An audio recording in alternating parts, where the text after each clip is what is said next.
개인 전술. 축구장에서 공을 차는 순간만 중요한 게 아니야. 공이 없는 시간 동안 내가 어떻게 움직이느냐가 정말 중요해. 특히 공격 상황에서는 상대 수비를 무너뜨리고 기회를 만드는 움직임이 핵심이야. 이번에는 내가 경기장에서 바로 활용할 수 있는 공격 상황에서의 개인 전술을 이야기해 줄게.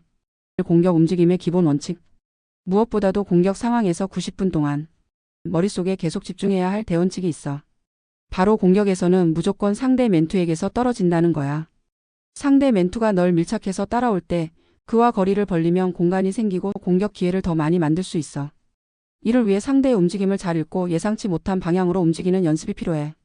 공격에서 가장 중요한 첫 번째는 수비수를 따돌리는 첫걸음이야. 이걸 첫 스텝이라고도 해. 상대가 널 따라오고 있다고 상상해봐.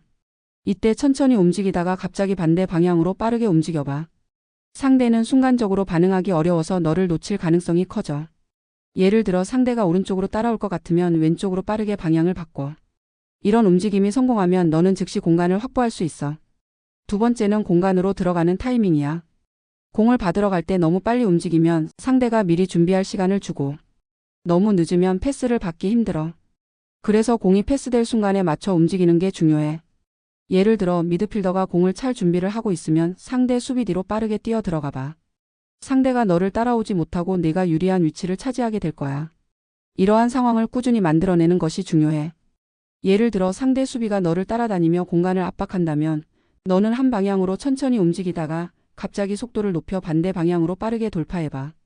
또 다른 상황으로 공이 아직 너에게 오지 않았더라도 상대 수비가 위치를 고정할 때 수비수와 골키퍼 사이의 공간으로 침투해봐. 한 번 성공한 뒤에도 같은 방식으로 여러 차례 반복하면 상대 수비는 결국 혼란에 빠지게 돼. 이런 움직임은 상대가 따라올 시간을 줄이고 내 팀이 더욱 효율적으로 공격을 이어가게 만들어. 이 오프더볼 움직임으로 공간 창출. 공격에서는 수비수 눈에서 사라지는 기술이 정말 중요해. 상대 수비가 계속 너를 주시하고 있다면 내 움직임을 쉽게 예측할 수 있어. 이를 피하려면 먼저 천천히 걷는 척하며 상대를 방심하게 만들어야 해. 예를 들어 상대가 너를 주시하고 있을 때 갑자기 속도를 높여 반대 방향으로 뛰어가봐. 이렇게 하면 수비수는 당황하며 반응할 시간이 부족해질 거야. 또 다른 예로 수비수 옆으로 살짝 이동해 내 위치를 숨겨보는 것도 효과적이야. 상대가 공을 주시하는 순간 너는 그 시야에서 사라지듯 움직이는 거야. 이렇게 하면 수비수는 내가 어디 있는지 몰라 불안해질 수 있어. 실제 경기에서 이런 순간들을 반복적으로 만들어내면 상대 수비는 계속 뒤를 따라다니는데 지쳐. 내 팀이 더 많은 기회를 만들게 될 거야. 예를 들어 손흥민처럼 순간적으로 속도를 내며 수비수를 따돌리거나 메시처럼 상대 수비 옆에서 기다리다가 갑자기 공간으로 빠지는 움직임을 생각해봐. 어린이 리그에서도 골대 앞에서 이렇게 위치를 숨겨 상대 수비의 균형을 무너뜨린 사례가 많아. 이런 행동은 단순히 기술이 아니라 경기의 흐름을 바꾸는 강력한 도구야. 상대 수비수와 수비수 사이의 중간에 위치하는 것도 아주 효과적인 방법이야. 이렇게 하면 상대 수비수들이 서로 혼란스러워지게 돼. 예를 들어 너를 마크해야 할 책임이 누구에게 있는지 헷갈리게 만들 수 있어. 한 수비수는 내가 해야 하나? 고민하고 다른 수비수는 동료가 할 거야 라고 생각하게 되지. 이런 애매한 상황은 내가 공격 기회를 만들기 위한 완벽한 타이밍을 제공해. 계속 이런 위치를 유지하며 상대를 압박하면 결국 수비 라인에 틈이 생기게 될 거야. 또한 수비의 균형을 무너뜨리는 방법도 있어. 가장 기본적인 방법은 내 팀원이 수비수를 한쪽으로 끌어내는 동시에 내가 반대쪽으로 빠르게 움직이는 거야. 예를 들어 내 동료가 상대 수비를 오른쪽으로 유인하면서 공간을 만들었다면 너는 왼쪽으로 빠르게 뛰어 들어가 그 공간을 활용해 패스를 받아야 해. 또 다른 예로 만약 내 팀원이 공을 들고 상대 수비를 한쪽으로 몰아붙이고 있다면 너는 수비수의 빈틈이 생기는 타이밍을 노려야 해. 이때 수비수의 시야를 벗어나거나 수비수 뒤쪽 공간으로 침투하는 것이 가장 효과적이야. 이런 연계 플레이는 상대를 혼란스럽게 하고 수비 라인의 균형을 깨뜨리며 공격 기회를 극대화할 수 있어. 실제로 경기 중에는 수비수가 한쪽으로 치우치게 되는 순간이 자주 발생해. 이때 너와 팀원들이 함께 움직임을 조율한다면 상대의 실수를 유발하거나 패스기를 열 수 있어. 반복적으로 이런 상황을 만들어내면 상대 수비는 결국 흐트러질 수밖에 없고 내 팀은 효과적으로 공격을 이어나갈 수 있을 거야. 패스를 받을 때의 최적 움직임. 패스를 받을 때는 몸의 위치를 잘 잡는 것이 가장 중요해. 공을 받을 준비를 할 때는 단순히 서 있으면 안 돼. 공이 올 방향을 미리 예측하고 몸을 열어두는 것이 핵심이야. 특히 수비수를 등 뒤에 두면 패스를 받을 공간을 쉽게 확보할 수 있어. 예를 들어 공이 오른쪽에서 오고 있다면 몸을 오른쪽으로 살짝 돌려 공과 수비수를 동시에 볼 수 있도록 자세를 잡아봐. 이렇게 하면 공을 받을 때 훨씬 유리해지고 패스 이후의 다음 동작까지 매끄럽게 연결할 수 있어.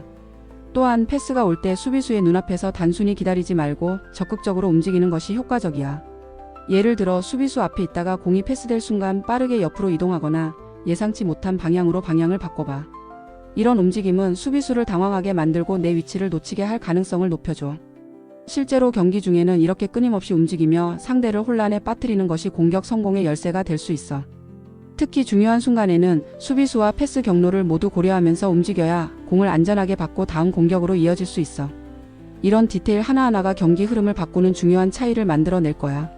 훈련으로 움직임을 완성하기. 이런 움직임은 연습을 통해 더 완벽하게 만들 수 있어.